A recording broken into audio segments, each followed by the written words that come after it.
Into the Nexus is a production of amove.tv. Bookmark Amove TV for other great video games and esports podcasts. Into the Nexus is sponsored by listeners like you via patreon.com/ITN.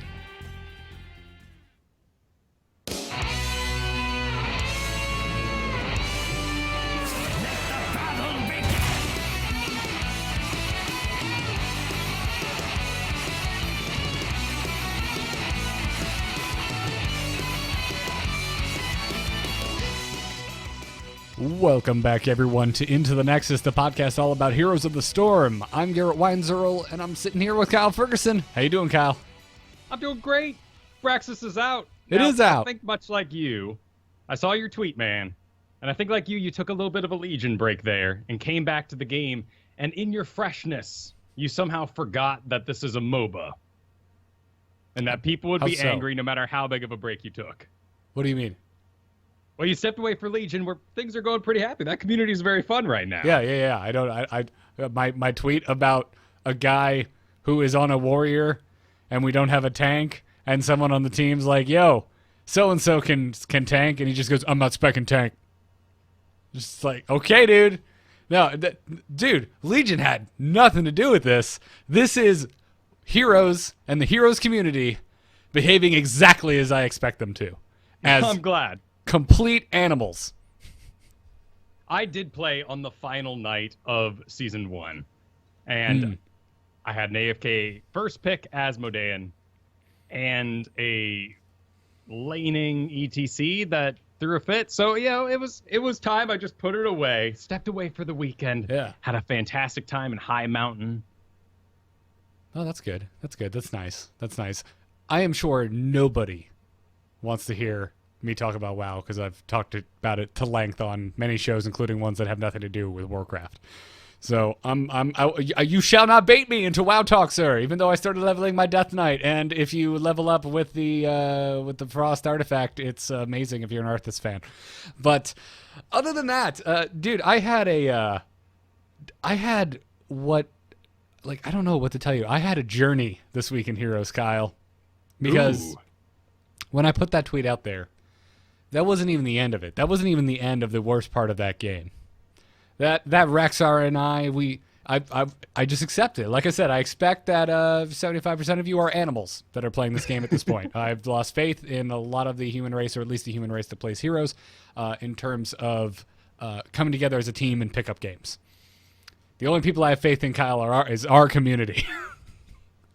I think that's healthy. Yeah, exactly. I have faith that we will work as a team, and that whoever is on the opposing team in our Patreon games are going to crush us. That's the faith that I put in our community.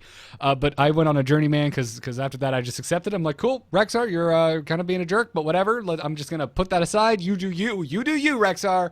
You do you. And we go in. We try to win the game the best. However, there was another gentleman on our team. Another gentleman. We'll just call him. We'll call him Squelched McGee because he had a silence penalty. And Mr. Squelched McGee, Kyle, he picked Sergeant Hammer. I was expecting this. It's my first game of the new season. I'm not actually. I didn't do my ranked games. More on that later. You and I will be. We have something for that. But I haven't done my placement games yet, so I'm gonna do an unranked draft. Because as you said, I've been playing more World of Warcraft than usual, as are a lot of people right now. So I took a little page from Kyle's playbook, and I'm like, well, I'm going to play unranked, and I'm going to train. I'm going to get back into it. I'm going to practice so that I'm ready for my placement game. So I've been playing nothing but unranked this week. This was my first game back in. This guy picked Sergeant Hammer after the little weird thing with Rexar where I was just like, good to be back, guys. We get into the game, and Sergeant Hammer rolls up to the middle gate and proceeds not to move, Kyle. Past that point. Gate opens, game starts, doesn't move. Everyone does the panic pings on the guy that's not moving, still doesn't move. Minutes go by, Kyle, and this player, who I've already hit tab and looked at it and noticed that they had a squelch penalty, drops from AFK. Sure. Never came back. And we gave the opposing team a hell of a fight. We were actually ahead for the first 10 minutes of this damn game. Nice. With an AI Sergeant Hammer that I forget how long it takes for you to drop due to inactivity, but it was the entire length where they just straight up weren't on the map. We were playing 4v5 for the first few minutes of this damn game. We gave them a good time. We lost it. I was kind of just like, come on, guys, seriously. Like, I was annoyed at the Rex. I was really mad at this guy who had a squelch penalty, who AFK'd out. And then I went on a pretty awful losing streak after that. I was feeling real down. Kyle was feeling real bad. And then something happened yesterday. I get into a game, not the best headspace, and we're drafting. It's unranked still, but we're drafting.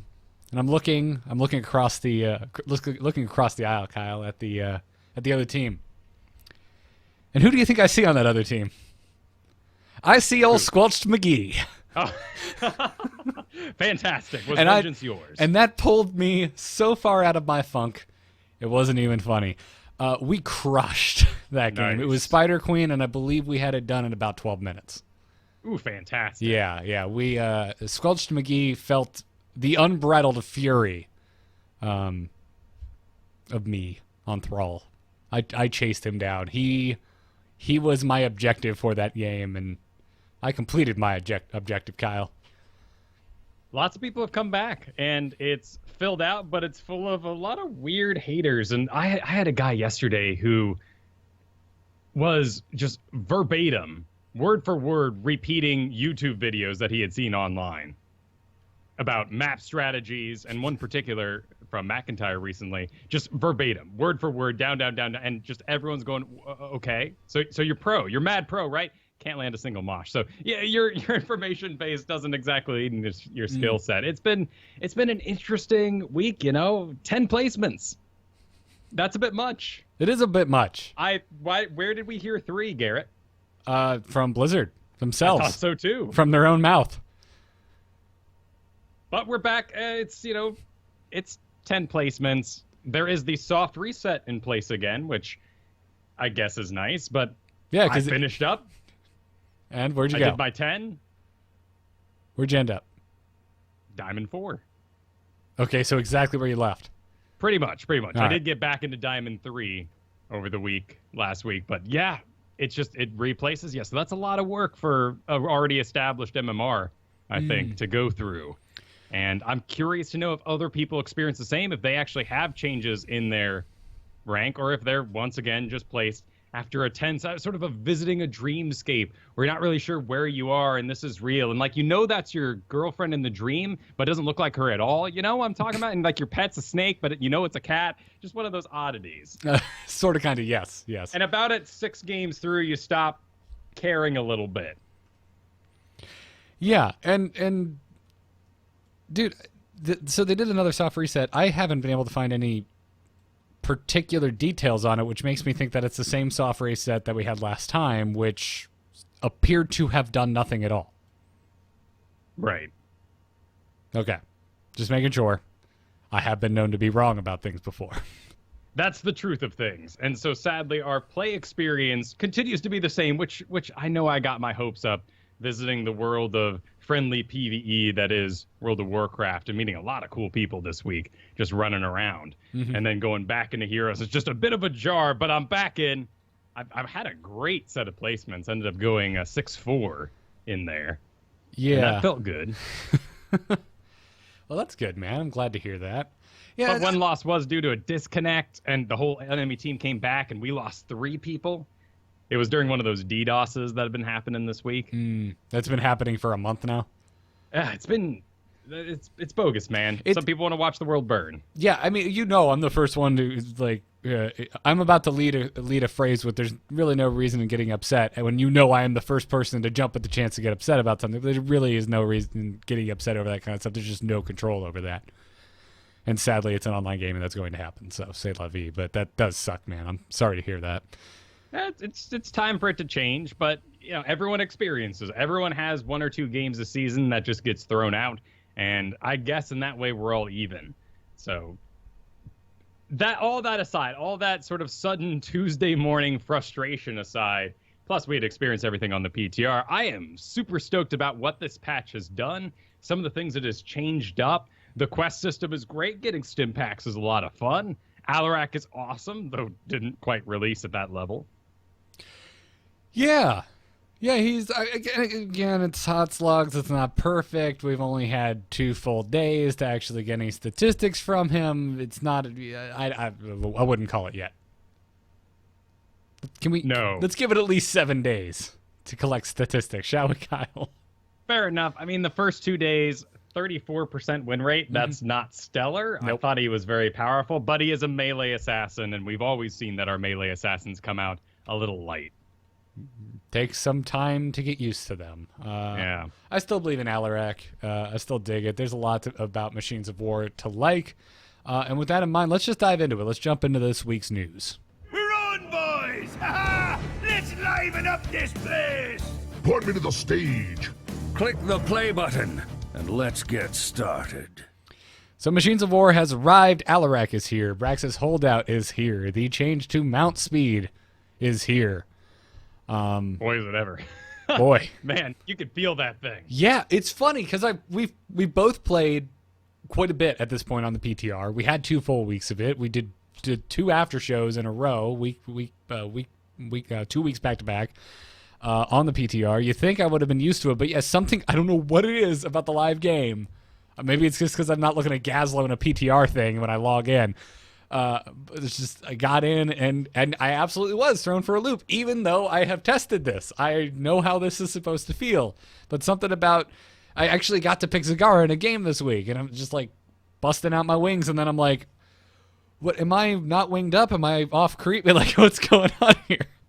The initial reaction from the community was, is the game lagging? Is everybody lagging? Because it feels like it. And plus, all of our PTR investigations were on Braxis, where we really had no idea of how fast we used to feel anyway.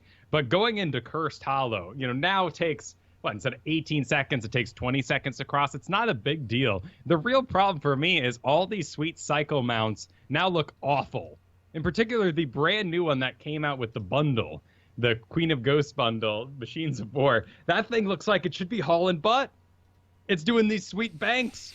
And it's just kind of like a little kiddie cycle that sort of half falls over when you make a turn. I didn't even think about that, and it's funny you bring that up because I've always been bothered in World of Warcraft by large mounts because it just makes me feel like I'm traveling slower. Well, that's one of the great things about playing a gnome is you feel like you're booking it. And Tauren's so sluggish. Yeah. Yeah, so you're absolutely right. I didn't even think about it. It's funny now because from a flavor aspect, it feels like we shouldn't even have the darn mounts or something. We should all just start moving passively faster.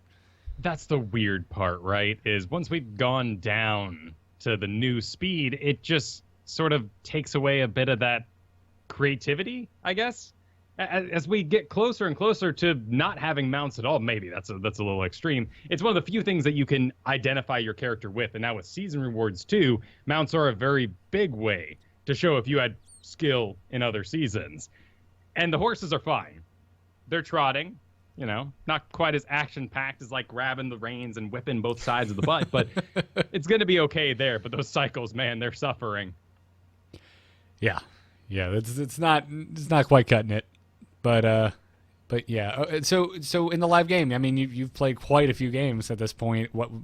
Are you happy overall with the mount speed change? I know we talked last week that was the thing I think we were both the most excited about after going through a full round of placement and then some change on the live game. You still stoked about it?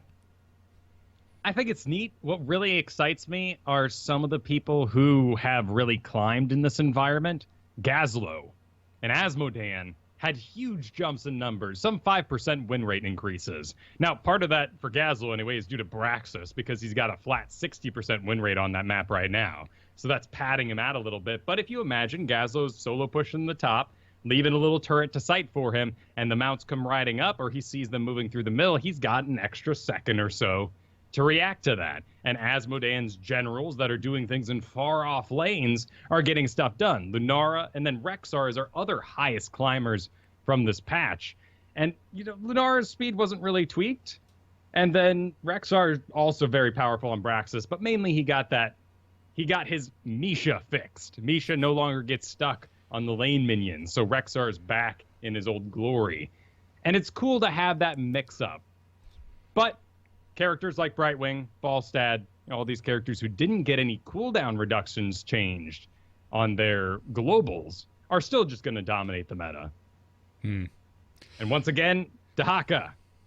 I'm all about that Dahaka right now. All right. Not ready for Hero League yet, but I'm super stoked on him and been playing him a lot. I'm still just sitting on my Brightwing, as I always have, drinking my Fairy Dragon Kool-Aid, going, I don't know what you all are crying about with your slower mount speed. True. Throw pixie dust on myself and get out of there. We'll see. The tough part here is that it's not changing the meta for the better, in my opinion. The death balls are still happening. They're just moving a little slower. And if you fall out of the death ball, to say that group is going to move and you mount up a couple seconds late, you're that much further behind them in a sense. You're still moving the same scaled speed, but you're that much later to the objective they may have already reached to. So you have to be super tight on your death balls now, which is why I think Brightwing is doing so well, because you always want to be in the middle of things. And that's why I'm training up Stitches right now, too, because he always brings things back to the team.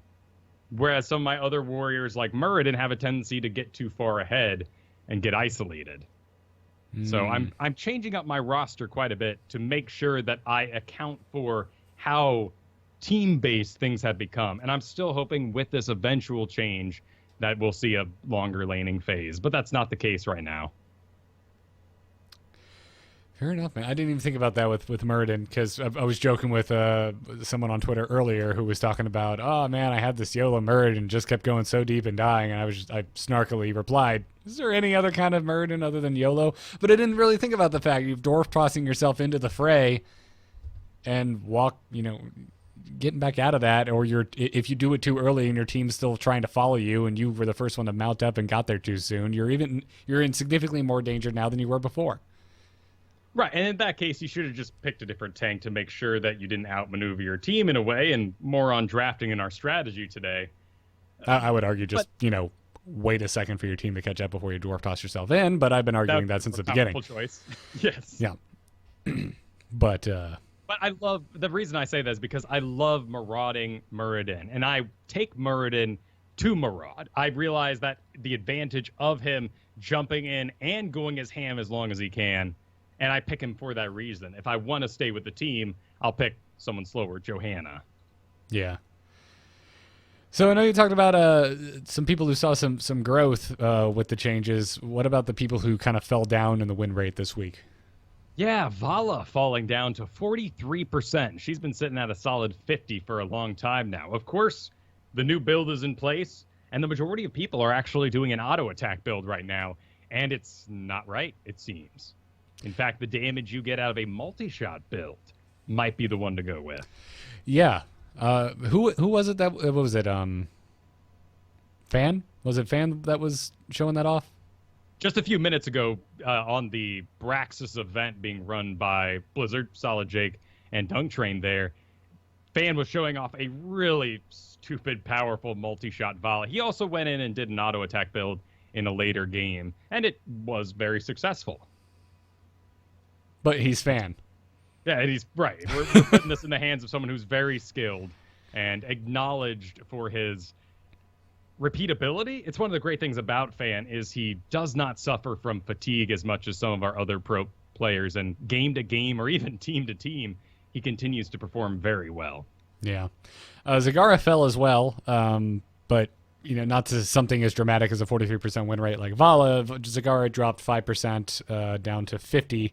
I think she's fine. Not a big problem there.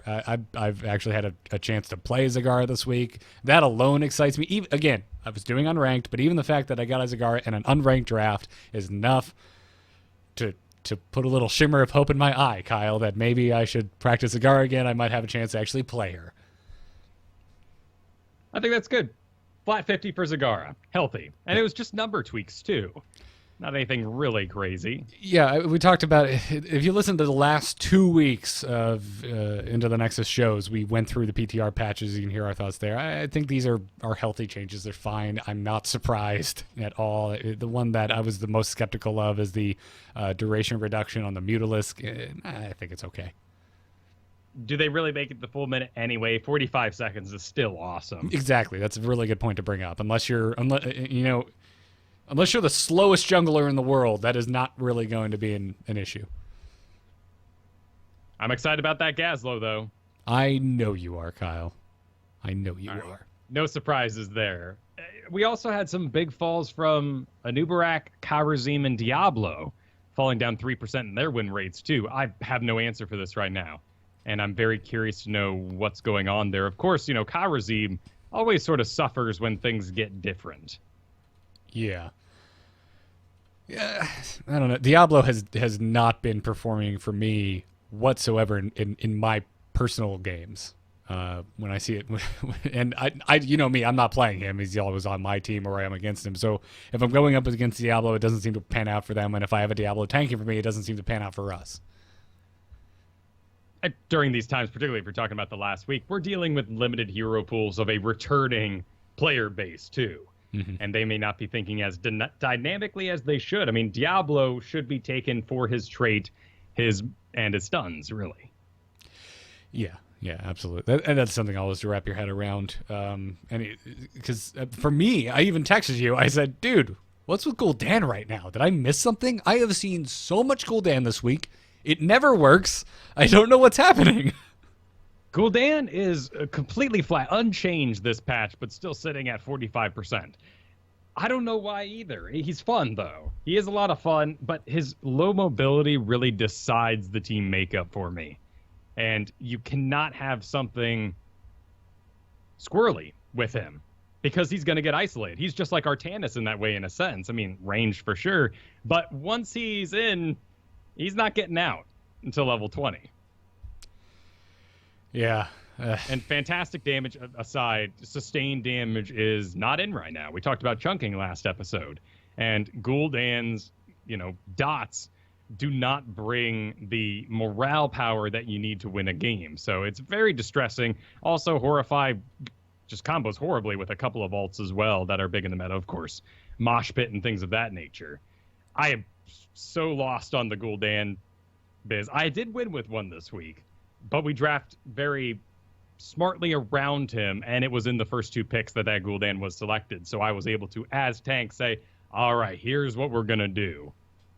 Yeah. I would defend Horrify. I mean, there are other heroics that are on heroes that are seeing a lot of play right now that displace heroes and can ruin something like a Mosh Pit. I mean, I play a lot of Thrall. I can absolutely ruin a Mosh Pit's day with a Sunder, if I don't communicate with my team. So I think Horrify is fine.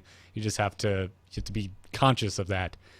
But it's everything else. I agree with just about every darn other thing you just said about Gul'dan, because I've seen him in, I think, all but one game I played this week. Just a ton of Gul'dan. I don't know what's going on. He's all over the place. They're not bad. It's a solid character at the very bottom of our win rates. I mean, we put him down at the bottom, and guess what he's hanging out by? Murky, Chromie, Abathur, and Medivh. Alarak's down at the bottom for now. I think that is very much a for now. But Gul'dan is just far enough that people like me are going to get excited, Garrett. And we're going to be thinking to ourselves, I can be the good Gul'dan. Just like Chromies do.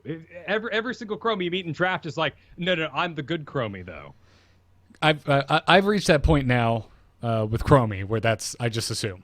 I'm seeing I've been seeing a ton. When I see Chromies now, they're almost always Master Skin, and Chromie hasn't been out that long. It's not like a Diablo. It's not like a Stitches where you see a Master Skin Diablo or a Master Skin Stitches, and you're just like, oh, you're probably coming back from a long break, and you haven't gotten the memo. Chromie, it's like, well, no, she's still relatively fresh. If you're picking her, if you have the Master Skin, I trust you. Sure. Chromie to me is, not in build or character in any way, a lot like Greymane. Everything feels great in the game, but he has a high likelihood to lose. Mm. And you will have games with Chromies that feel great. And Chromie does their job fantastically, but it's not enough to give you that edge to win. And Greymane often performs extremely well in his games. Anytime you play Greymane, you very rarely walk away saying, that was all me. I was a bad Greymane. No, you got some kills, you got some picks. You at least went, 2 for 1 every time you dive too deep. But you still end up losing just through could someone have done that job better, in a sense? Yeah, and I feel like we as general gaming populace are a lot more likely to remember the bad times than the good. I mean, you said that that Gul'dan was down there with Medivh, for example, and I think we can all remember those debilitating losses against the team that had a Medivh, where it seemed like you just couldn't kill anyone, there was nothing you could do. But I bet you also remember that horrific loss of the Medivh on your team, where you felt like that he was accomplishing nothing.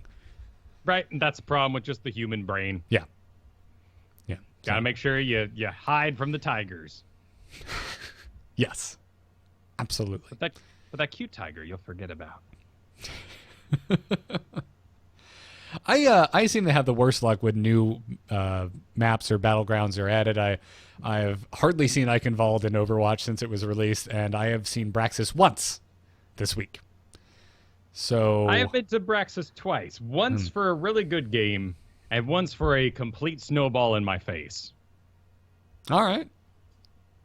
You know, and perhaps I should call it a raffle stomp or something along those lines, because there was a great bit of evidence posted on the Heroes subreddit this week as someone went through and highlighted every single top thread that is called a map snowballing. We're going back to like Dragonshire and people complaining about that map and its problems. Every single map on its release, even with the release of the game, has had snowbally problems. So I'm curious to know how we're going to learn to play this map. I don't know, man. Because we've had some really good games in our own end, and again, this is not a show that talks just about the high end play. We're more on the average scale, the everyman side of gamers. Me, definitely more than you. But we've had some really close games with our community, and to me, it feels like the most skirmish heavy map ever, and by that I mean it's not like 5v5. You're constantly having your 3v3s and your 2v2s and your 2v3, and oh crap, someone come down. There's a lot of map movement. There's a lot of sub 5-player fights going on, and I really like that, and that at least is where my head is at. I am by no means claiming to be a master strategist, but that seems to be the most effective. Be ready to fight all the time and abandon your thoughts and hopes for a death ball. You have to be able to control the map split. And again, another cap or feather in the cap of Dahaka. God, he would look awful with a fedora.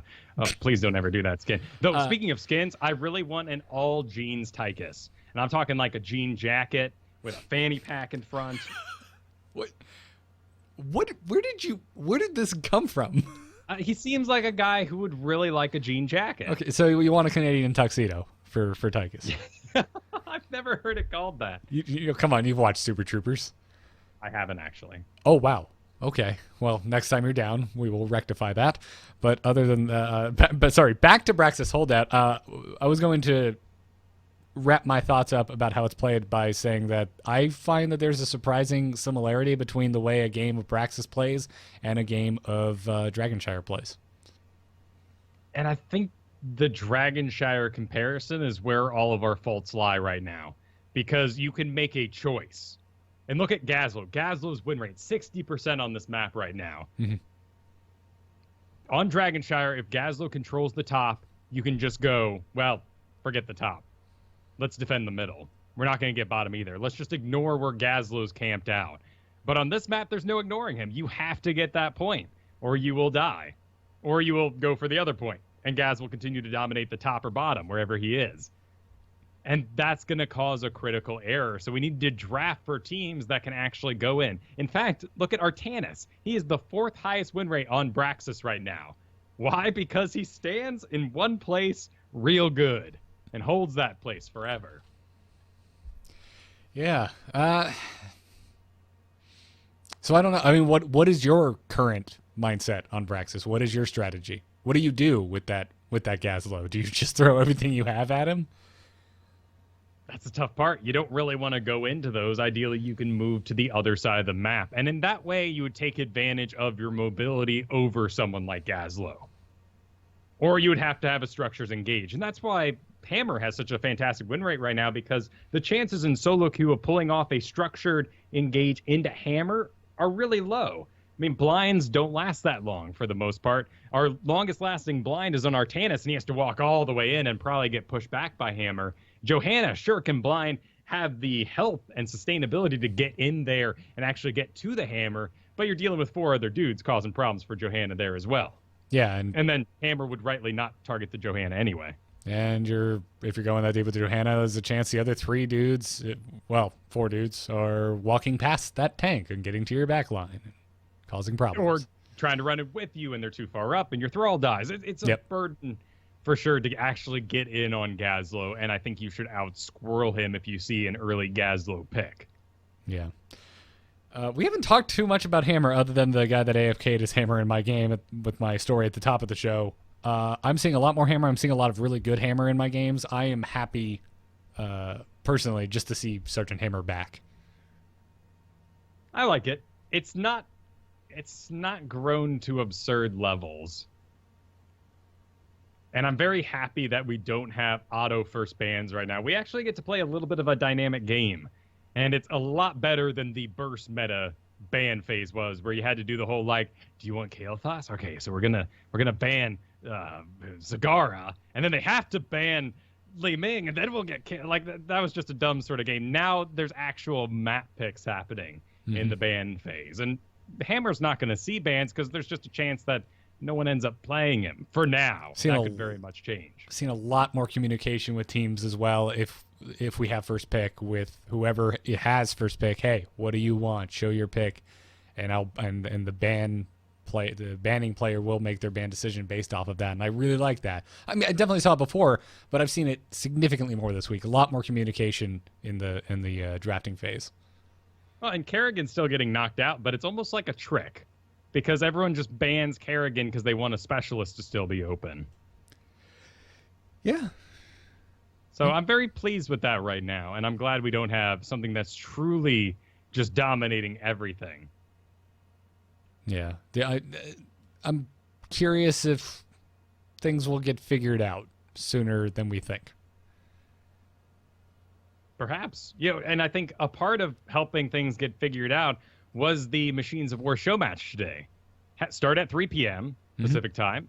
And it was between Denial and Gale Force, and it just wrapped up minutes ago. And spoiler alert, all right, spoiler, everyone out? Okay, cool. Gale Force won 5-0. Damn. Yeah. And it was $1,000 per game. Per game, yes. 5-man team. Good job, guys. Go buy yourself something nice. That's nice. That's a good afternoon. Yep. In that environment, I think we all sort of hope that maybe we'd see something sort of eke out. But in all honesty, I think we're a little too close to BlizzCon. Chat room's yelling 4-1. 4-1? Oh, they did. They got one more. Okay, cool.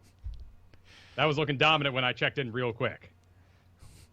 Sorry for our inability to report on live things happening while we're recording. Thank you, chat room.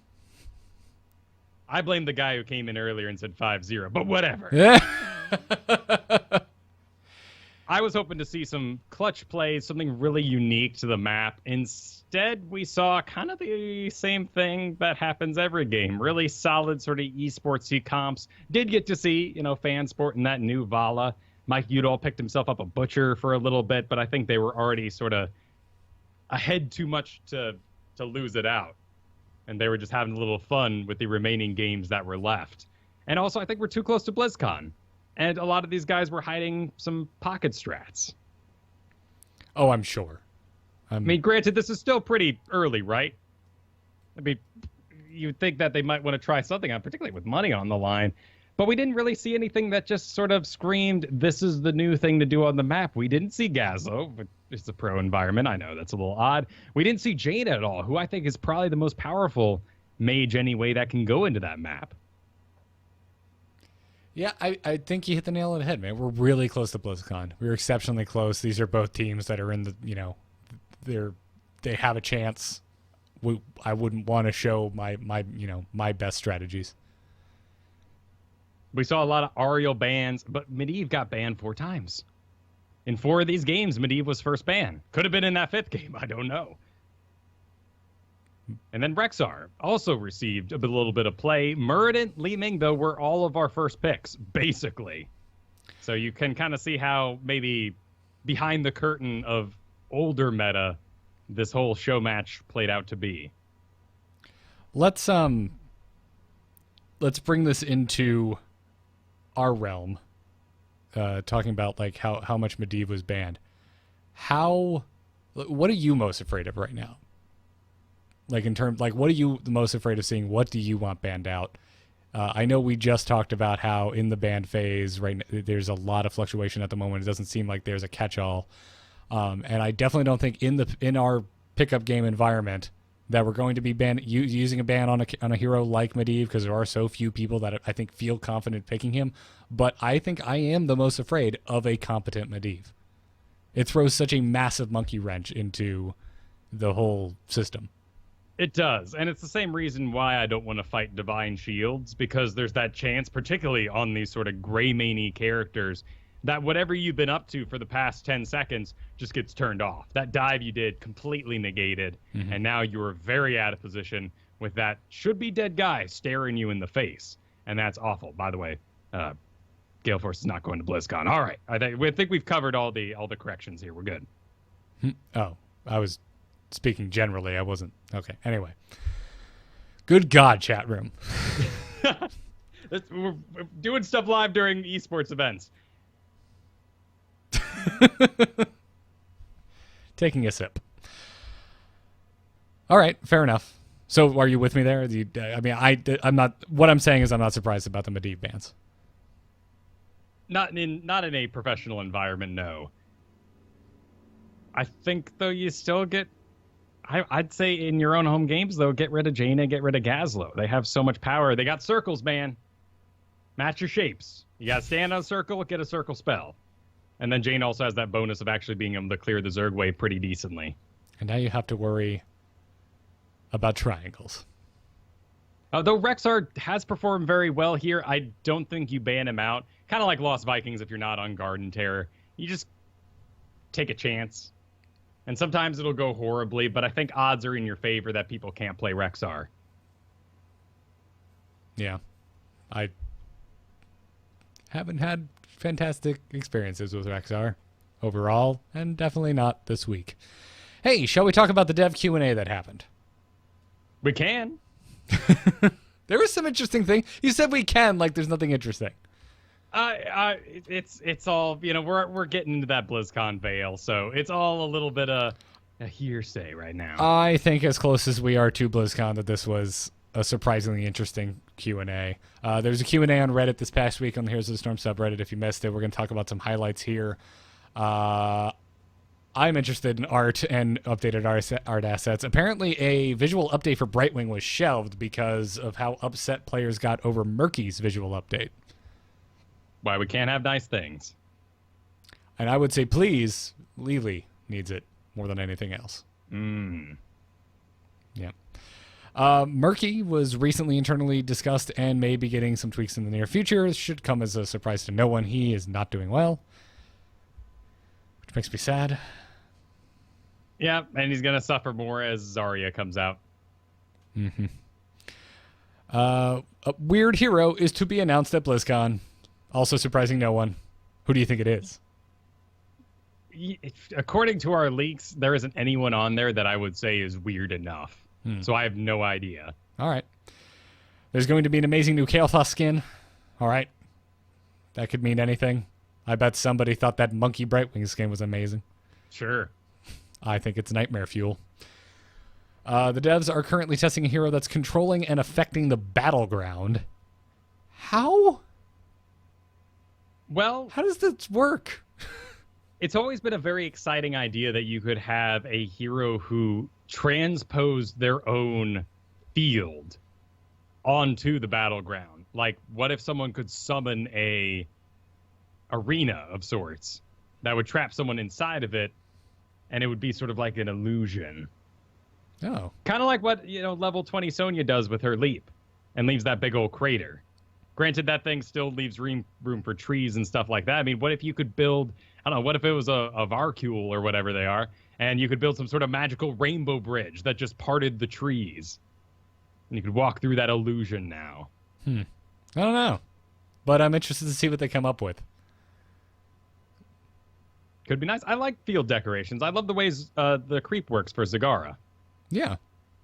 But that's, that's not really controlling the battleground. That's just an Changing area. the look of it, sure. It's A an little bit of area buff that decoration. has a visual that changes how the world looks. Yeah. MVP upvotes are going to find their way into our player profiles. I saw quite a bit of chatter about this on Twitter this week. Seems like everyone's kind of feeling the same Overwatch feelings of the system's fun, the system's great, I hate the system, how dare you. It's fun. No, it's fine, it's great. I think the MVP system it's a feature I find hard to have strong opinions about because it's just flavor. Yeah. It's a nice way to feel on top of things. It's a nice way to reward people who may have lost. And you still get to go, well, at least I'm acknowledged by this bizarre system. The worst one is the mercenary one. Because you could kick butt all day, but you just happen to be the last person on the pad whenever your team took the mercenaries. And your amazing, amazing assassin play is reduced to the 3 mercenary camps you got. Yeah. Do you want to hear the most obvious thing that was said? What's that? They are planning to release Overwatch and Warcraft-style battlegrounds, Kyle. No way! All right. All right. Well, let's have fun with it. What battlegrounds do we want to see from those 2 IPs? So I definitely want a escort the payload map. Ooh. And the payload would have to spawn multiple times because the way Heroes works, it wouldn't just be a single payload through and through. It would spawn, go into the middle, both teams fight it over, it moves pretty fast, you deliver it, something happens, bombs go off, monster summons, whatever the heck is Overwatchy enough for that environment. And then 5 minutes later, 2 minutes later, we get another one. Yeah. Icon Vault is so sweet looking. I just hope they work that into Heroes in some way, shape, or form in terms of Overwatch. Other than that, it's a fairly new game. I wouldn't say that any of the other maps it hasn't been around long enough for me to have a really emotional attachment to any of the maps on Overwatch. Warcraft, what though. Is the towers? Lijiang Tower? But that has 3 different parts. Lijiang Tower. All of the maps are large, and there's many different sections, even if they're not point capture. So, anything is going to have to be altered quite a bit to function for Heroes of the Storm. And it's not like the StarCraft map we got is an actual map from StarCraft. No, but I'd love for the uniqueness of it to be that they tied together all 3 of the stages of that one map. Oh, you're saying deliver the payload, then capture the point, and then... Well, all the 3-sided ones I'm really thinking of are the 3 different point controls you go through. So over here's the pagoda, but you fight your way into the tower at a point, and then the other point is in... Oh, I see what you're getting at. That would be a tall order, but I'd be really cool. I'd be really excited to see them pull it off in Heroes. It's the awesome thing about original World of Warcraft was going to a place that was previously a Warcraft 3 map and being like, yes, this doesn't line up perfectly, but now it has a place in the world, and it's that much more interesting. I'll give you that. Warcraft, though, I know we've mentioned Arathi Basin multiple times on the show. Still your number one? Still the number one thing you want to see?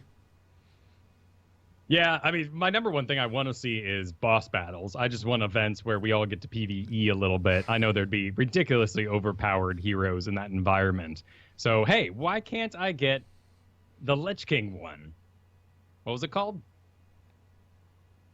And you got to raid afterwards? Raid?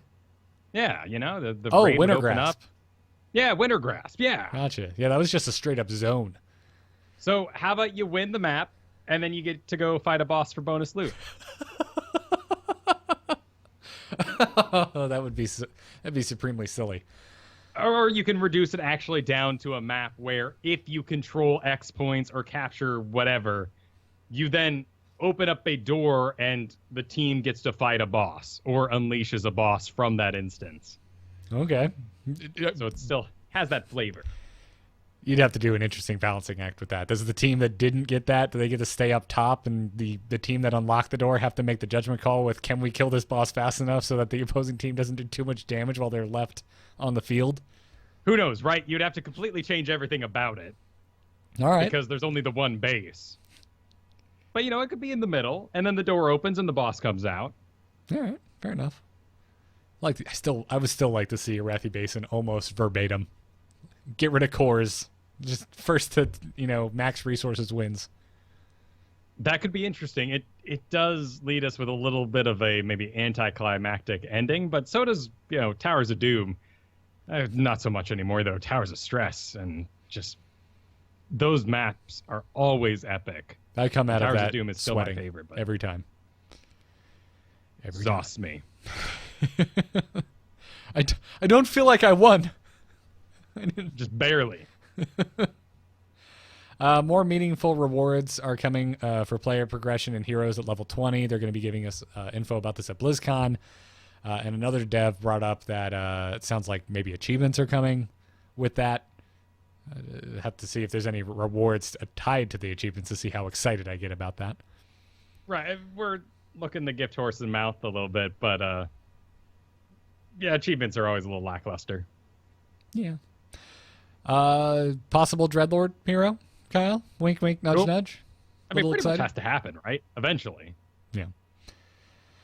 They said that they apparently struggle between making new models and stuff like Mercs and Mercenaries for new maps or overhauling the old maps, which I find interesting. I never thought of that balance, because we got some art updates to old maps with this patch. Well, there's only so many people in the world. That's very true. Been talking about this a lot over on Angry Chicken in regards to Team 5. Well, they're having a communication problem, which I'm very happy the Heroes team does not suffer from. I believe the other day you said Team 5 is going full David Kim. They are. Dude, did you see the BlizzCon rewards? The digital goodies? Oh, the one where StarCraft once again is just, we'll figure it out. We have a mystery prize. What? Portraits? Like, it's always portraits. Yep. And they're always a big bummer. They're always portraits. They're always a mystery until like a month after BlizzCon. And yeah, and no one gets excited about portraits. They simply don't care, it Yep. seems. Yeah, I don't know. I'm not sure what happened over there, but listen to Angry Chicken for that. I'm not going to get into it here. Terrain-specific elements like cliffs and hills are probably too complicated to implement, but not off the table. I'm not sure what they mean by that. I do remember watching many panels at BlizzCon over the years about StarCraft 2, and how, like, the first BlizzCon I ever went to, I hit up all the art panels, and there were many jokes about how the artists that worked on the edges, the map edges on StarCraft 2, pretty much lost their minds designing cliffs. Just because you had to keep making them? Well, you think of the isometric nature of StarCraft and getting those angles to work with, like, all those different art assets and needing one for all the different angles that exist within a given map. Oh, yeah, you're right. The flying maps and such. Mm-hmm. Yeah, you would have to do all that outside. You forget about that. But I'm not sure that's what they mean here. I mean, we have plenty of unique cliff designs in Heroes of the Storm, so I don't actually know what they're talking about here. It always bummed me out that. You know what? I think they're talking about elevation changes, which we have brought up previously. Exactly, and that's always bummed me out that they chose to go the League of Legends route with the bushes, and not the line of sight route. Though, I mean, they're both kind of hideous in their own special MOBA way. I mean, League of Legends, the majority of sort of pickup games, those bushes do get camped a lot. And those longer games do often turn into one team hiding in a bush trying to find who's the worst or who's going to make the first mistake on the enemy team by walking into that bush, just like we have face checking here. In Dota, the terrain is interesting because if you are on the upper terrain, the enemy attacking you from the lower terrain has a chance to miss. They also can't see you, depending on if there's flying units or some sort of sight at work. So you can be firing at them while they're not really even able to react to you from terrain. But the flip side of that is there is no bushes, so you deal with these weird sort of like run in the woods, break line of sight dances, which can be exciting, but really are no more exciting than, oh, he slipped into a bush and turns invisible, or what Zeratul does, step in the bush and then teleport somewhere else, so it feels like he disappeared. So maybe they did take the superior choice here. Yeah, I mean, I would argue in Dota, the river, which is the main source of all of this, I like that from a level design. It's dangerous to be down in it if you do not have sight of the high ground, but it is a faster route if you're trying to switch lanes and you're in the middle of the map as opposed to going through the jungle. That makes sense there. I don't necessarily think it would be good in Heroes of the Storm unless it was a specific design decision that was called for by that battleground. And here, talking about, giving props to the Heroes team, they don't say that it's too complicated for us, the audience. We could handle it. They don't know if they want it to be a part of our game, though. Good. And finally, the last thing we want to highlight is they did say that Ariel represents the direction that they are taking future support heroes, and that makes me really happy. I think they were so successful with Ariel. She was fantastic, not only just for the game in a way, but for Quick Match, because there's still been a beautiful couple weeks now where you get a support in most of your games. Though the Alarak on Alarak action is pretty lame. Because both try to silence each other first. Whoever gets it kind of wins. Yeah, it is. Or if someone messes up their push. But I feel like most Alaraks have already kind of gotten the hang of that. I saw one kind of funky push battle with Alaraks the other day, but the rest of them have been pretty on point. I saw a beauteous charge right into tower range where he promptly died. That happens. Yep, we all got to figure him out in time. Yep, that's what Quick Match is for. Exactly. Dying in tower range. Talked a little bit about Season 2 starting already, but we already know what the Season 2 rewards are. Actually, the first thing before we talk about rewards, Grandmaster is down to 200 players. From 500, from 500, yeah. It's more elite. Yep. More Velvet Rope. They doubled it up. Sorry. Promotions carry points over now. Demotions do not. They made it a point to be explicitly clear that this was because of community feedback. I like it. I mean, sure, the whole rank MMR system is still pretty wonky, but this is just encouraging. Yeah. We're getting an Elemental Lion mount, which I actually think looks pretty cool. I gotta say I don't really care for the whole elemental look, but I kind of dig the way the lion looks, and I actually like the lower tier one better without the armor. I think it looks cooler. It also has that weird unicorn crystal thing in the epic one, so it is a good looking standard mount. But things have not changed in the background. It is still only available to those who achieve Platinum in Hero League or just placing in Team League. Yep. And then you have to get that Masters in both Team or Hero League in order to get that epic version. Yeah. Well, I guess we'll just have to do another Team League night, Kyle. I guess so. But this season's going to December. It's a long one. So we'll have a Christmas party. That sounds good. And more about that over on the official Heroes site, but that's the important stuff. Also, not a whole lot to talk about at the moment because we don't have details from Blizzard, but for those interested, it looks like the format for Heroes Esports will be changing dramatically next year. Again, we'll dive more back into this when we actually know what the format next year looks like, but for now, there's a lot of talk in the subreddit, there's a lot of talk on the esports websites. A good chunk of pro players are pretty unhappy with the way that the current esports format works. I want to point everyone to the Future of Heroes of the Storm Esports, an article that is on tempostorm.com right now. If you haven't read it, go check it out. I think it's a good read and kind of frames things up pretty well. And this will give you a good point of reference when Blizzard does announce esports for next year. And the basic rundown of it is that the first pick is just too powerful because our hero pool is limited and we only get one ban. And if you're familiar with other MOBA esports, both League of Legends and Dota do 2 bans each. You do A team, B team, A team, B team, and make sure that you get some of those out of the way. Even League of Legends going on to 3 bans, having no mid bans at all. So you can really trim down the pool and make sure you get rid of those map specifics anyway. Yeah. I really, I'm not sure where to go because it feels, I feel like we're in this, in terms of the amount of heroes, we're in a bit of an awkward state, right? Like at what point do we have enough heroes where we talk about adding another ban? And because I'm not sure we're there yet, but it's definitely, obviously it's enough that the conversation is happening, but I don't feel like I have an answer. And what is the appropriate number? I mean, the last thing I really want is what some individuals in the esports scene are calling for, which is, as a viewer, convoluted systems. Group systems are okay if you can do it multiple days. If you're doing all your group systems in a weekend, it is impossible to follow, and there is no storyline to actually take advantage of. And if you're going to do a point system, then you're completely beyond me. And I simply stop caring when you start looking like a pile of points. Yeah, it's not the most spectator-friendly system, is it?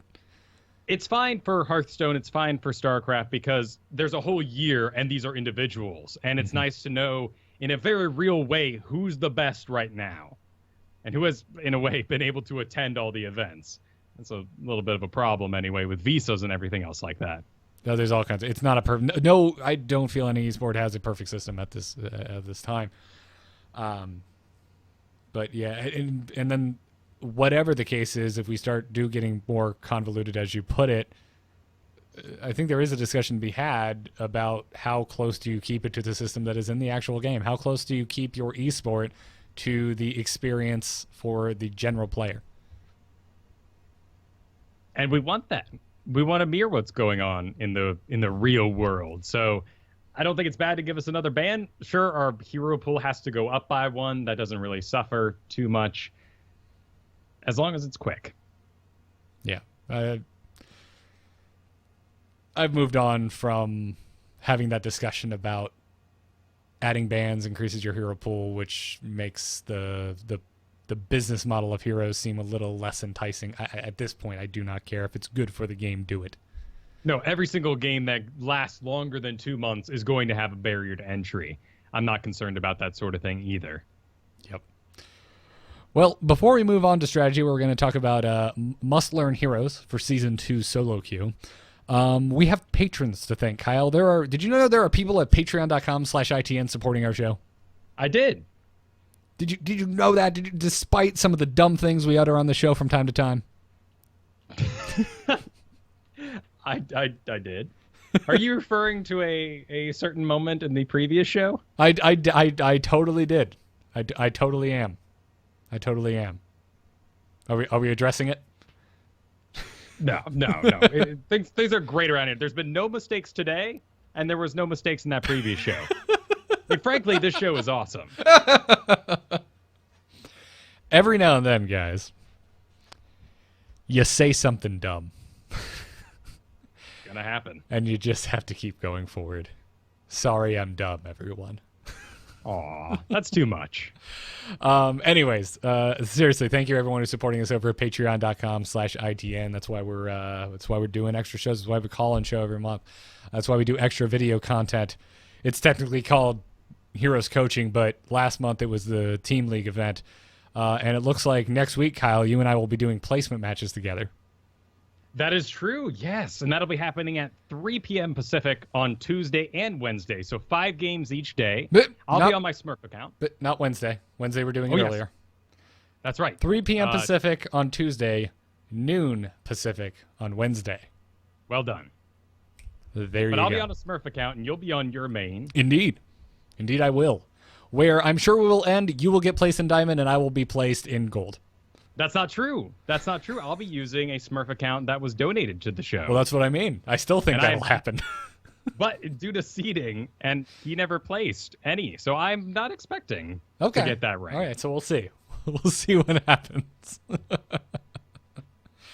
Anyway, thank you. This week we always thank a few patrons. It's not recent patrons, by the way. Every now and then someone's like, hey, I signed up for Patreon last week. I didn't hear thank. We actually thank a group of you every week in the order you were received, so sometimes it can take a long time to get to you. Sorry, guys. But anyway, this episode, let's thank Jeff M., Mars L., David S., Ryan C., Kurt G., Matthew B. I'm not joking here. Someone literally signed it. That one guy, what's his name again? Thank you to that one guy, and thanks to Alex G for supporting the show. That was funny. Anyways, now Kyle, let's talk how to prep for Season 2. Choose a talent. Choose a talent. Talent? That seems generous. Impressive work, hero. I think you're ready for more. So Season 2 is here. We've been talking about doing I've been talking about doing my placements with you, even though it's not on your account. And I posed the question, Kyle, what heroes should I learn? What should I study up on? Give me my homework, Professor Kyle. I think that's awesome that you want to do a bunch of practice before getting these placements done. I think that would be the right way to play. It's very easy for us all to say, these don't really seem to matter. People are placing either one below or above where they previously were. But why not? Why not get in there completely ready for what Season 2 is likely to be, at least till Zarya's release, and who knows what sort of madness that'll bring about. Right. I personally do not want to go into it with any doubts at the end. I want to know that I don't want to get to the end, complete my 10, and I'm like, well, maybe, those first 5, maybe I wasn't as studied up as I should have been. I was still shaking the rust off. I should have done it with a friend the whole time. I definitely am now of the belief that I'm just gimping myself if I do not play with a friend. Oh my! Like that's going a direction with this discussion I know we weren't planning on having, but that's where my own personal head is at. I feel like I'm wasting my time and doing myself a disservice if I do not play as a duo queue, because you can, so why not? Which makes me really interested for the potential of a solo queue only hero league, which we talked a little bit about last week. I think it would be superior. But then again, that's my skill set, right? And I embrace that. Last season, I tried a lot of different systems, did those duo queues with Gorath, a lot of games, and we went from being highly reactionary down to no matter what happens, we're going to pick these 2 heroes. And I'm not that kind of guy. For me, I really love the draft phase. And because I love tanking so much, I really care about which tank I want for which job. So it very much gives me a narrow view. And behind all this, behind game knowledge, is what you can actually play and what you want to play on top of that. So when we remove those factors, we remove what you're actually practiced with, who you actually like, and what is in the meta. There's really only one thing that you truly need to be prepared for, and that is first pick. All right. And I mean on both sides. You might be doing the 2 picks. You might be doing the single first pick. Either way, you need to be ready for the beginning phase of the game, and everything else after that is entirely reactionary and should account for your personal skills. I like that. Tidy with a bow. Well said. So going through your notes, your first pick, you suggest to start with what you call an uncounterable assassin. Sure, somebody out there's going to be like, there's a counter for this and that. Let's say non-strategy defining hero picks is what I would like to call this. I like that a lot. Heroes that slot into just about any situation. They are the Swiss Army knife of a slot. And you put Li Ming, Falstad, Thrall, and Kerrigan. Some of these are going to inform a beginnings of a group, like Kerrigan. I mean, Kerrigan, she moves best forward. Can't really move backwards. Let's get a Tyrael with that. Let's start thinking about a dive comp. Maybe we add some other layers into that help Kerrigan out. Maybe we're thinking Uther. Maybe we're thinking Rhaegar to run up with her. Like this, it's going to inform a weight of the team that's pretty easy to draft around. Illidan's not on this list, though. He's extremely easy to draft around because we all know what an Illidan comp looks like. You're going to get yourself a Tassadar. You're going to hook yourself up with that ETC, maybe. It doesn't really matter. You're just all going to pile on all this effort, maybe an Abathur, who knows, into Illidan, but there's no idea if he's good or not, and he's counterable because you give him some blinds, and he's no longer sustaining himself. The really great thing about these 3 assassins is that they have mobility, some sort of chunkable damage, and some of these come through smaller ways like Thrall's Wind Fury, but it's still, if he locks on, he can do a lot of damage very quickly. But mainly it's a mix of spells and auto attacks. Now, Li Ming is a special case here. Li Ming just has a low enough cooldown on all of her abilities and the resets that you don't need auto attacks. Your cooldowns are short enough, you just keep lobbing. If someone has spell shield, doesn't matter, just keep lobbing. It'll be over soon. So Li Ming's in that special place. But Falstad, Thrall, Kerrigan, if you blind those guys, okay, we'll just wait through it. Maelstrom pops, lightning comes out. Even if Thrall gets completely zoned out, if he's 4 levels behind, he still has the power to put out a chain lightning and make something happen in the game. Right. He can still poke a little bit as a primarily melee hero, which is great, and one of the main reasons I love Thrall so much. Now, I noticed you didn't mention personal preference when talking about being prepared for that first pick. And again, whether it is actual first pick or if you're going second and you're in the first 2 picks. Li Ming, I'm in. Thrall, love him. Falstad, if I have to. Kerrigan, keep me as far away from her as possible. Do you think I should bite the bullet and force myself to learn Kerrigan? I don't think so. But it would be your job as first pick to inform your group that you cannot play that Kerrigan, and it should be banned out. Now, by the way, in the background, we're about to talk about map picks. This is all just general here. Okay. All right. What did you feel? Did you feel a rumble from the audience? No, actually, I didn't even see anything like that. It's just important to note that maps are really powerful to pick for, but these are things that you could be very safe getting good at, right? If you can get at least 2 of these under your belt, you will have a first pick even if you don't understand the maps at all. All right. And that's very powerful. I don't particularly like Thrall, but I'll play him in a pinch. I'm down to play him versus Zagara. That's a really powerful way for me to have an informed pick, and that's what you're going for here. You really, in first pick, you're not going to be informed at all. You're doing either what you're just stupid amazing at, depending on your league, or you're going to draft for the map, and that'll be your options. Later on in those later picks, you're definitely looking for any excuse you can to get the evidence together to pick the thing you really like. I mean, you can watch my solo queue videos. I'm probably sitting there half the time going, Skeleton King? Is this Loyark? Oh, there, that's Skeleton. Okay, cool. I've got a high mobility team. If I die by myself, it doesn't matter. Okay, there's 2 tanks on the enemy side. Let's throw that button. Yes, whoop, whoop. And you pull all the levers and the steam blows out, and I'm as happy as a clam. Nice. But that's how I feel when I get to pick Arthas. Right, and you have to hold back. And you love those heroes, but you have to find some sort of evidence in order to plug them in. Right. So I would suggest Li Ming, Falstad, Thrall, Kerrigan, be able to play 2 of these. And you'll be good. All right, we're good. I definitely need to brush up on my Li Ming. I haven't been playing her a lot, and I think I know a guy who could help me with that. You should probably go Orb build right now. Cool. I like Orb build. Calamity's out. Calamity suffered because dive metas came about, and people learned how to deal with dive metas, so people absolutely know what to do with a squishy in their face called Li Ming. Nice. Well, let's get in and talk about map picks then, shall we? Right. So these are your first picks based on the map. I think if you just want to learn one here, if you want to be amazing at only one thing in the world, you should probably pick Li Ming, Falstad, Thrall, or Kerrigan. Probably, honestly, you should go with Li Ming right now because she's pretty much always available. All right. But the real power you can bring in a first pick is based on the specialist. And there are 3 really, specialists right now that you need to at least be able to play in some regard. And one of these you can probably skip, but you're going into danger territory there. Sylvanas, Zagara, Zul. All right. You have to be able to play 2 out of 3 here. I've got that covered. Cool. So you got Sylvanas, Zagara? Yeah. My Awesome. my Zul is rather awful. That's fine, because we're going to duo queue here. So I can make up for that. Sweet.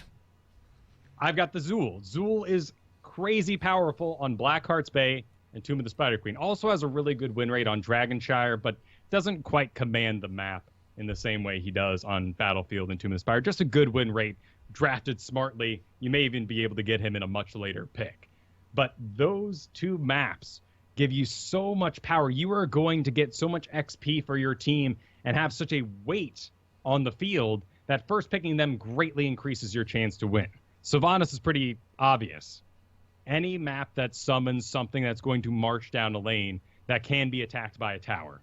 Battlefield, Infernal Shrines, Garden Terror, Tomb of the Spider Queen, and maybe Braxis? I'm honestly a little confused about Braxis. I think we all are. I don't think the towers matter as much because there's lots of Zerg, and usually the towers are attacking the Zerglings in the front anyway. Yeah, So, I'm with you there. I don't think Sylvanas is bad, but I don't think she's as strong as she is on Battlefield, Shrines, Garden, or Tomb. But if you know how to play those maps as Sylvanas, you're going to have an extremely easy time because there's only one thing you should be doing. And you will play correctly for that map all the time because you only pick Sylvanas on those certain maps. You never have to play some sort of sly Vanus as you're doing some sort of assassin business because you're really not supposed to be on Dragonshire. Maybe, right? And Dragonshire summons a thing too.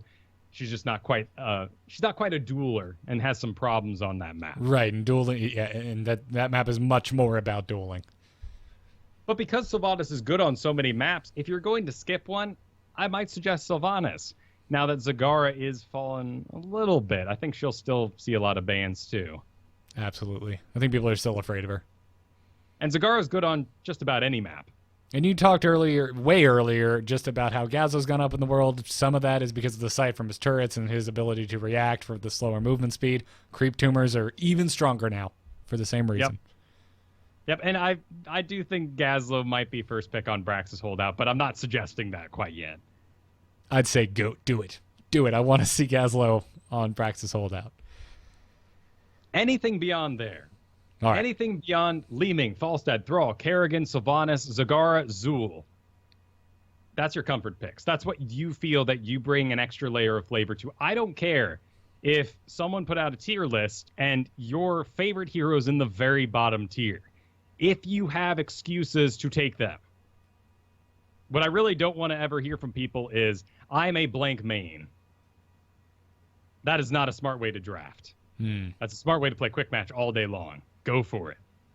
And you may be cute enough that your Zeratul main does consistently kick butt. And maybe that's okay. And maybe that'll carry you far. But you really need to be able to play 50% of these heroes easy. And if you can't play that particular hero, you have to be active in the chat and let your team know that you can't handle that. So and you're they saying, should not leave it open for you. So you're basically saying nothing wrong with having a out of the ordinary pick, but you better have a defense for that pick. And not a defense from the people around you, because they're going to get tilted about God knows what. Mm-hmm. You just need some sort of informed decision made in the background. So let's play a little game. Okay. It's a lame kind of teacher game, I know. Teachers always say, let's play a game, and you're like, oh, goodness. But let's actually do this. So, Garrett, Okay. let's say you are in the last pick. Okay. The last two spots are me and you. Yep. And above us, we have Falstad, Chromie, and Tracer. Falstad, Chromie, and Tracer. Those are the three that our team has decided to give us as our bread and butter. This is how we're going to win the map. Because remember, you only win by having enough damage to actually kill something. Yeah, that's enough damage.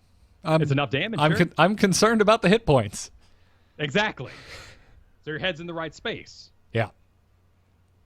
But should you be? Maybe not. This would be an opportunity that I might see for that Leoric. Leoric's got high mobility. If he dies, no big deal. And these guys are all going to be flitting around me. Or Chromie's just going to be so far back, she doesn't really matter. If Chromie's too far up and dying, we already lost in a way. Right. That's a problem that is irrelevant. So let's plug Leoric into this. And now he's able to be mobile with his people. Wraith walk out. Wraith walk in if they try to overextend past where he's currently at. Remember, his Wraith walk speed did not get decreased, so you really book it, even after mounted people right now. And then, as Leoric, I would say, awesome. What a great comp for me to do what I want to do. Now, let's look at the enemy team. Do I see two people at least to chew on? Fantastic. Informed decision of Leoric. All right. And guess what? If someone gets by me, let's say we're facing a Muradin. Great. Oh, awesome. He goes Avatar. Sweet Leoric time. If he jumps over me and gets past my front line, which Leoric cannot really hold the front line, Muradin does not care about Leoric slow. He's just going to leap over his head. Guess what?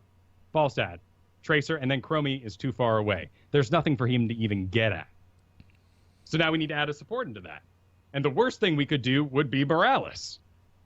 Yeah. Because Leoric can't hold the front line, and these guys are squirrely. She will constantly be left behind to die. Yes.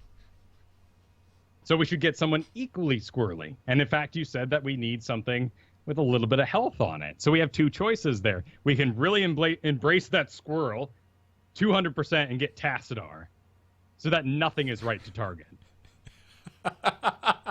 Anytime they target the healer, he just bails. He disappears. And he can keep up with Falstad and Tracer. Yeah. Or we get something a little more dangerous like a Rhaegar, but has high healing, may be able to ancestral the Leoric, but has the mobility to at least not be left behind. Yeah, I like the idea of Rhaegar there as well. I would also obviously want to see the opposing team, but for the sake of this exercise, I like this. Exactly. And if we flip this, right, let's say we're going into a Falstad Chromian Tracer, there's a couple of decisions we can make there too. We would it'd not be a good place for us to try to take a very slow tank into that comp. No, not at all. So let's do this with another one here. All right. We got Kerrigan, Thrall, Zool. This is actually pretty meta looking, right? Yep. A bit less quick matchy than our previous comp. Yes. Kerrigan, Thrall, and Zool. So Kerrigan's moving forward. Thrall's in a special place because he can use his Wind Fury to get himself out of problems, but loses DPS because he didn't hit anything during his offensive ability. So he wants to be moving forward. And then Zool is going to snag a target, deliver damage for about 4 seconds, and then be spent. Mm-hmm. So we need to make sure we make up for a little bit of damage on Zool. Yep. And we need to make sure that everything is moving forward with this team. If there was any auto attackers on the opposing team, I would be just jumping for joy and yelling, "I want to Arthas here." That's an interesting thought. Yeah. My immediate reaction, due to my skill base, would be Tyrael. Yes. Tyrael, it's a dive comp. Grab Tyrael. Yeah. I was trying to think outside the box. Yeah, now that I think about the way you play Tyrael, that makes sense. I feel like as Tyrael, when I'm alive, I'm doing almost no damage. But I know you, sir, are no stranger to dying basically on purpose and feeling that you have succeeded in your goal as tank of absorbing the burst. And then you also have an outburst of high damage after you die. And maybe I gave shields to everyone on my way out. There's some cool tools in there for me to utilize. Mm-hmm. The biggest problem would be in this comp, something very slow. And maybe that is Arthas. Sure, he'd be able to grab onto things eventually, right? And he would inform a dive, but let's be real here. That Hero League Kerrigan is going to dive past you, and then you'll have to walk up to where she now is. Yes. That is a very good point. I just so have instead... Sorry. Go for it. I was just saying, I have this beautiful image in my head of fighting shoulder to shoulder with Kerrigan. If they have an auto attacker, it's getting slowed by my aura. But yeah, I would enjoy Arthas more in a comp like this. Kael'thas, Vala, Nova. I'm throwing in the Nova there for a little bit of Hero League flavor. Yep, you know it. I've been there. But we got a spellcaster with Kael'thas. We have auto attacks out of Vala, and we have Nova to do some sort of cleanup, or hopefully, ideally, turn the fight very quickly into a 5v4. Here, though, we have to maintain a backline. We are missing a body, and Kael'thas and Vala are decently immobile. Really, I'm thinking of the Kael'thas and keeping him alive. Yeah, no, the Kael'thas here is just, he seems like fresh meat. So, your mind goes into Johanna. Yeah. Or Arthas, really, because Arthas and Johanna are going to keep people together for living bombs, and they will not overextend past a point where Kael'thas will be in trouble. Plus, both are able to regain the front line. Arthas, through his Howling Blast, Condemn. If something walks by those two heroes, they can actually do something about it. Yes. I like Johanna here better than Arthas, but yes. Right, and both have their merits. If we're up against Illidan, maybe we favor Arthas a little more because that Illidan is very short range. If we're Johanna, we might favor her because we're up against Raynor and we need a long-distance blind. Again, those are our informed picks. Yep, absolutely. So there are many, many other examples we could do, but that gives you an idea of what sort of things are going through your head if you're in those last picks scenarios. And you don't need to have the range of tanks that I may have just said. You just have to find some reason why not to use a certain tank over another. And it can be as simple as ETC. ETC is picked all the time. He's constantly second ban in my league. And ETC players often consider themselves good for anything. But what about that Sundering? What about Mighty Gus? What about Gul'dan's Horrify? In those scenarios, you should look at something else. Are you seeing Gul'dan in your league? I am, yes. Wow, all right. I'm not the only one. It's a frightening thing. His, like I said earlier, his damage is great. I've got no scoffs at that. It's just unencouraging damage And to add that level of immobility to the enemy team without a way to punish them, like Kael'thas gets, I mean, you know, at least Kael'thas, like we said in this team, sure, I have to Johanna now, but I have some power with it. If the living bombs go off just right, even if Kael'thas goes down, it's okay. But Gul'dan runs out of steam, and even if he hits the clutch hit, it often isn't enough. Yeah.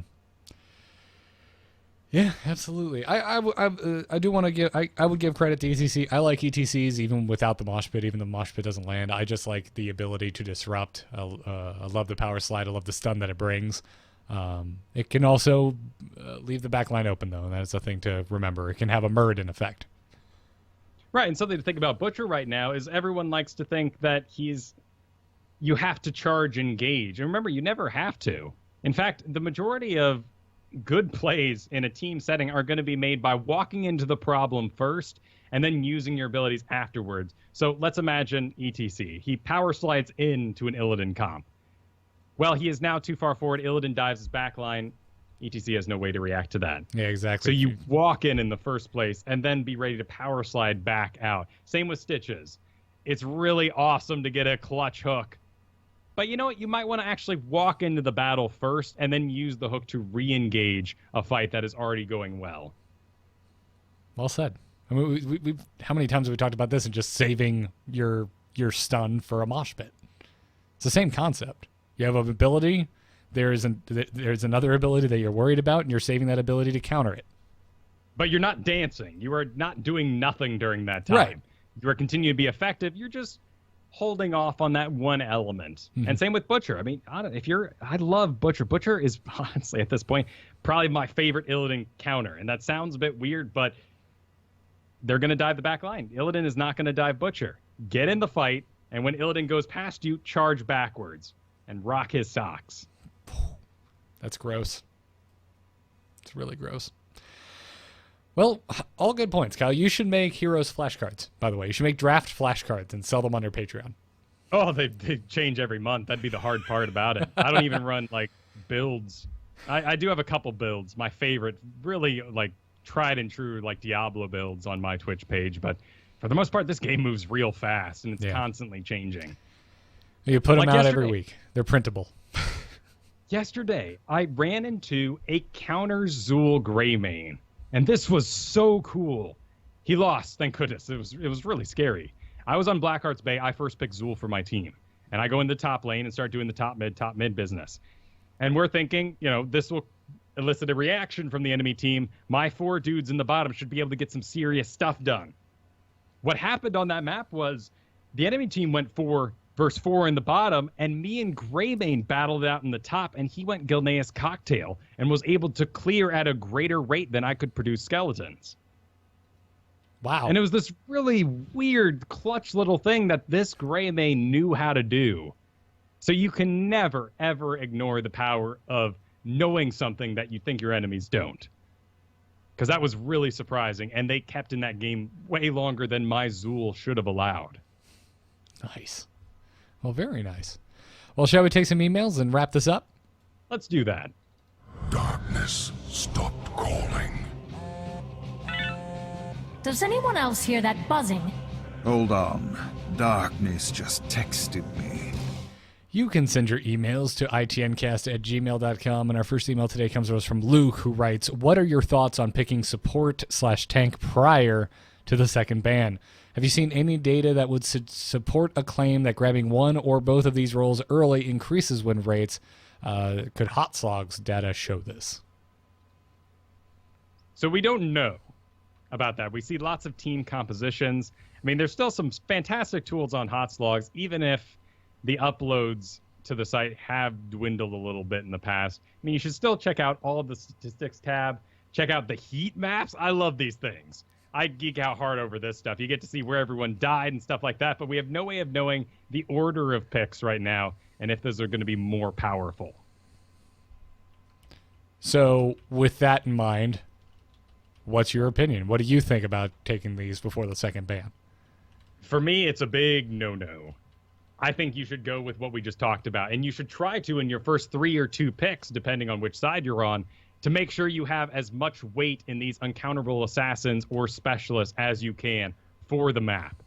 Because that's going to be that core. That's why when we talked about supports and tanks here, we just said, what is your core comp? What's actually going to win the game for you? And if you early pick something, it's not horrible. Let's say we get a first pick Muradin. Actually happened multiple times in the esport event today. And now I'm starting to get a little informed. Muradin's that Marauder. I don't want to do Kael'thas. I want to make sure that my pick is equally as squirrely, and I think that's decent. But tanking is its own thing. It's a lot like support players, too. Once you get good at support, you kind of can figure them all out. So if you're going to tank, you probably own a bunch of tanks. You should save it for later. That's kind of where my head is at as well. And it's been interesting to watch you progress in your thought processes, Kyle, through Heroes of the Storm, because there was a time and a day where you would never tell someone a preferable way to play. That's true. And I still think that you can have a lot of power, honestly, up until Diamond, even through Diamond, with something that you feel you are just amazing at and understand at a level that other people will not be able to compete with. Right. But there's also the best dude for the job. And you wouldn't bring a hammer to a ratchet party. It just doesn't make sense. You're going to be working so hard. And that's my problem with Rexar right now, outside of maybe Braxis and Dragonshire, is it's just too much hard work to create the result that Johanna could have done easier, if that lined up correctly. I'm still stuck up on that terrible analogy, but sure thing, Kyle. I could make another one, but I'll just skip it, all right? Sure thing. Sure thing. Yes, yeah. No, I get it, right?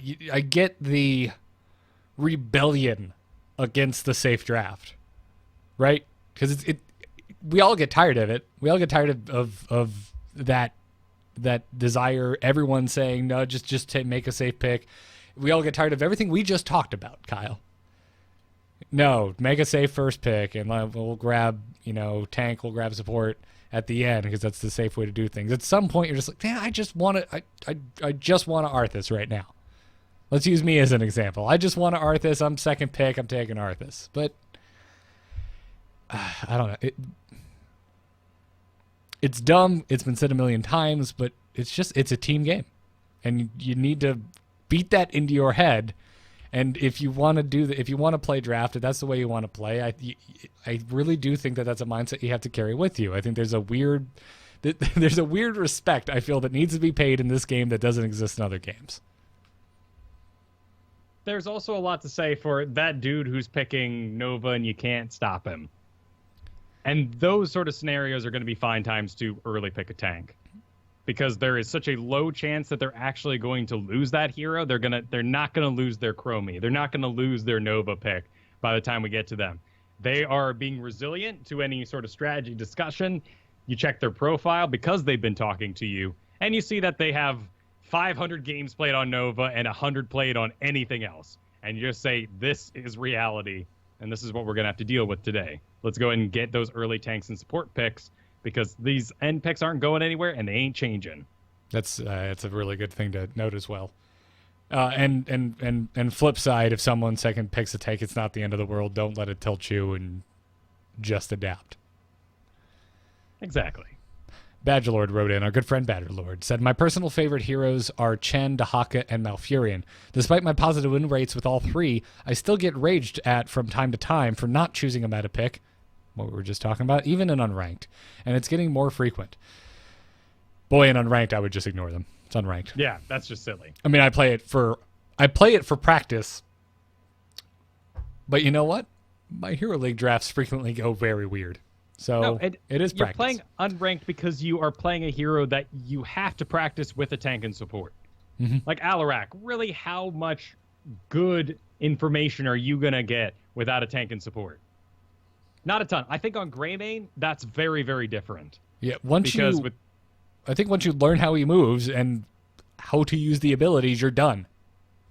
Well, and with Greymane, you should be playing smart. You should be getting eyes in the dark. You should be engaging and then rolling away.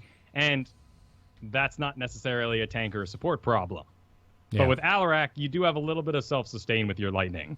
And you are going to wreck quick match if you're pretty good. Same with Li Ming, Domination Calamity. Destroys for days. It's fantastic. But it's so different when you have an actual tank to catch your Calamity. Yeah. Anyways, he said, with the roster of heroes getting larger and larger, do you think there will be a time where balance is basically impossible and the community as a whole will really start to get salty and toxic about more and more hero choices, even ones that are popular right now? And how do you keep a roster in a game where the heroes and / or the meta are constantly changing and shifting around? So I'd like to imagine that Heroes of the Storm will never reach the levels of pick toxicity that exist in League of Legends and Dota. Because talents are much easier to balance than items. And items are scattered across multiple heroes. Some of them you can put weird rules on, but then you're getting in that weird territory of, oh, this item doesn't work for them, but it works for them, and then you never buy this. There's still an exact build that you'll do, even with items in play. Balancing heroes is always going to be easier for the devs because of the uniqueness of Heroes of the Storm. There will always, however, be that best person for X job, and if you can acknowledge why you want Nova over Zeratul in the situation, even though they do the same thing in a sense, that's great. But it should be informed. I mean, I don't know. I read this email before the show, and part of this fed into my question to you of when do you think it is time to have the discussion about adding another band to the game. But I don't know. People have been salty in this game from day one. They're going to be salty in the future, and hero bloat is going to happen. It absolutely is going to happen, Yep. and there will always be heroes that are considered at large safer picks, correct picks, whatever you want to call it, more so than other heroes, and they will probably reach a point. Hell, I would argue we're there now with Murky. I mean, I would feel Murky is in that point now where it's just like, you just do not take him. But think about the hope that exists in someone like Tychus, who you could say has a similar thing to Tracer and Vala and all these characters, that his whole trait was that he attacked real fast. And now they've changed that and given him his own role. Right, exactly. And that will happen over time as well. And I like what Team 1 has done with that. They haven't been afraid to go back. Even though, yes, heroes that I really enjoy, heroes I spent a lot of time playing, I had to relearn. Hell, it happened with Zagara recently, and I haven't had too much of a chance to relearn it because I haven't had a chance to play her much. Well, to talk about Tychus, Odin was more fun, and I miss it a lot. Yeah. But it's just, I don't know. It's just the way the game goes. It seems like it's a really lame answer to all of this, but it's the nature of the beast that this game is. And to tie into our previous discussion, when you say your favorite heroes are Chen, Dahaka, and Malfurion, I say, oh my. And I say, why? And do you have enough classifiers to say this is a Malfurion pick? Or are you just picking him because you love him? And that's different. And if you're going to do that, you have to acknowledge to yourself that you are going to face people who are angry about those things, no matter how amazing you play. And you could be winning, and they're like, oh, well, we're winning because of me, not because you're amazing, Malfurion. That's just going to happen. They're going to take wins from you, and they're going to accuse you of losses. Mm-hmm. If you're looking to climb, however, this favorites list is way too low. And that's tough because it's your personality in this game. And you define yourself as a Chen player. Yeah. And that's this is a conversation we get into on Angry Chicken a lot, which is at a certain point you have to ask yourself what your goal is. What is your goal with Heroes of the Storm? Is your goal to hit diamond? This is probably not going to cut it. Is your goal to have a good time? Just play around with heroes that you enjoy and have fun. That's your prerogative. That's totally fine. But you need to, I think, have that conversation with yourself about what your goal with the game is. I agree. And don't be surprised when someone like me is like, "Rawr, why'd you pick Dahaka in this Hero League game?" because it's a team game, and if you go into Hero League, which is tryhard mode, and you bring in your small, very curated selection, and it doesn't necessarily match up, that is going to happen. And I've done it too. Oh, we've all been there. Yeah. You leave for a period of time, you come back to this game, you think about what's your favorite, and you go into Hero League feeling ready because you want a serious environment, but your hero roster's 3 people. Mm-hmm. And that can happen for a number of reasons. You may have been busy. You may have lost confidence in your meta picks because you got flamed. Yeah. Yeah, and that's exactly why I asked you who you think I should be practicing on, because at the moment I'm like, I don't really know who my best picks are, off the top of my head. I probably have a good amount of supports, maybe 2 tanks I feel confident with, and a handful of specialists and assassins, and it's like, I really should take this down. I should have this I should know this information. I should have an answer to this question before I go into Hero League. Because and if we're talking, and to answer your question directly for you, all those first picks I talked about, all those specialists I talked about, as someone who's going to be playing with you and someone who doesn't play Hammer, if you want to get real good at Hammer, bring it on, man. If you want to get real good at Vala, Tychus, like bring those on. I want you to pick what makes you happy. When it comes to those later pick assassins, I want you to have multiple types of tank, which I know you have. You got Arthas, you got Johanna. What else do you got in tank world? that's what I feel confident with. Okay, cool. Get me something squirrely. Squirrely. Yep, Muradin, Squirrely tank. Leoric, Dahaka, if you want to. Like a Nubarak. I just need something that has some mobility for a team that is going to outdistance your Johanna and your Arthas. All right. A Nubarak's probably closest on that list, but I feel like Leoric or Muradin would probably be a better pick. Could be. If you're just going because you don't really want another thing on your roster, pick me up Muradin because it's safe, highly telegraphed, and you can tank for days. Alrighty. There's very little special you need to do in the background. Sounds like a plan. All right, hit me with your supports. What you got? My supports? Brightwing first and foremost. Okay. All day, every day. Rhaegar, totally fine. Bring it on. Perfect. Got a Rhaegar. Morales if I absolutely have to. Actually kind of digging the way the grenade works now. Cool. Not That's enough. That's dynamic enough for me. Yeah, I'm having not Oriel. Not practiced up with Oriel. If you wanted to, but I probably won't be playing a Burst Assassin with you anyway. All right. Which is my preferred Ariel battery, or I won't be playing Lunara or anything of that nature. And I know you got an old Uther in there. Get him out again, man. He's great. I can always bring Uther out if I have to. Good. But there's still a couple of things you need to work on because he got a big overwork. Yeah, I feel confident. All right. Still got that piano in you? I still got that piano in me. I still got it. Okay, cool. If we can come back to bat. Sorry, what was that?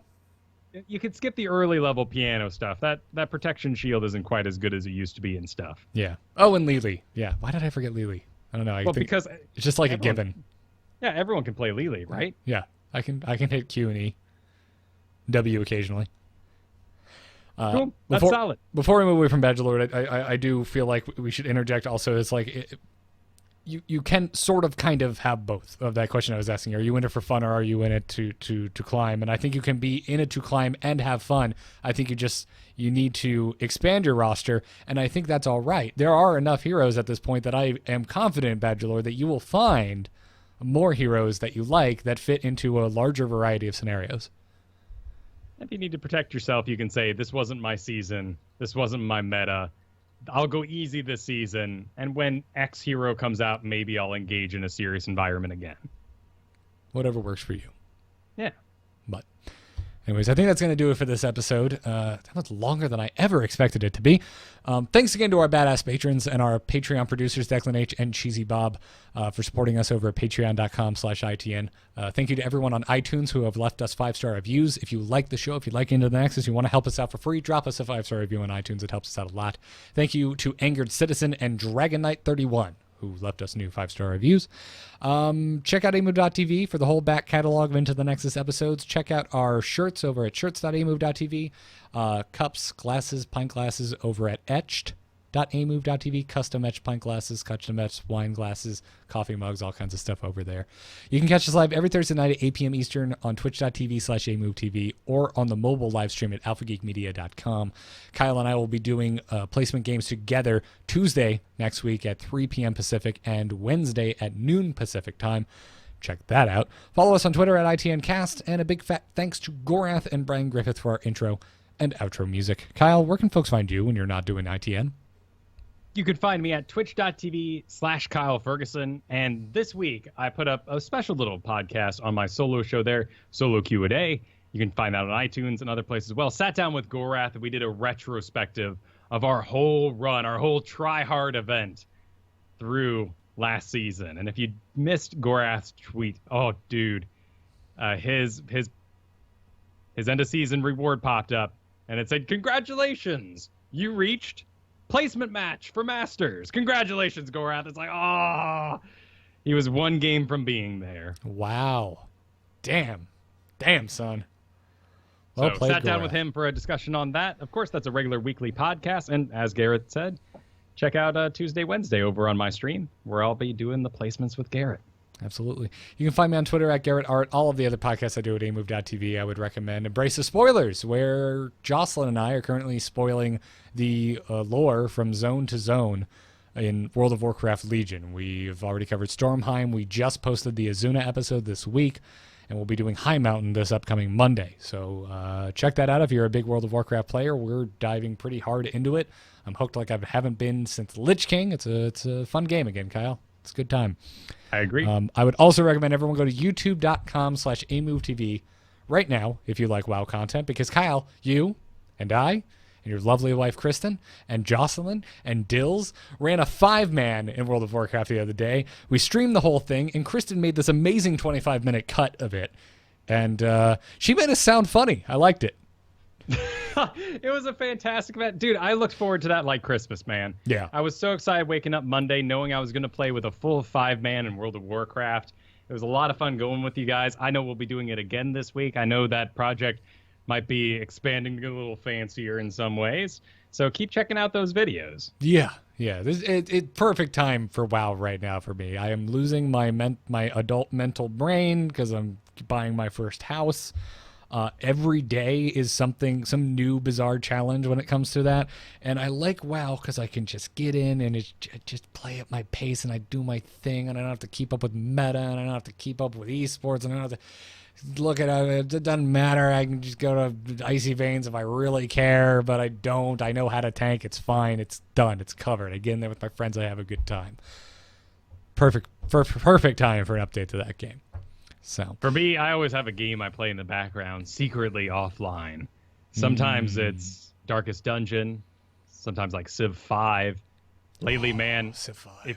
If you want free time in your life, don't get but totally do get Factorio. I'll have to check that out. It's a little scary. It's one of those greenlit projects from a Kickstarter, but it was designed in 2012 and has just been added onto. And that game it's a marble machine mixed with StarCraft, mixed with Minecraft. It's just it blows my mind, man. You lose days in that thing. Nice. Well, that was No Man's Sky for me for a little while, but then a WoW expansion came out. So anyways, that's going to do it. Check out doghousesystems.com. Use the code ITN to get a free solid-state drive added onto the gaming rig. That's in addition to the regular hard drive that you get with that. You can also use the code ITN over at tweakedaudio.com, where you'll get 30% off and free shipping off of your entire order of noise-reducing earbuds and headphones, so go check them out. We thank them for their support. We thank you all for listening. Huge thanks again to our patrons. Until next time, good luck and have fun. Take care.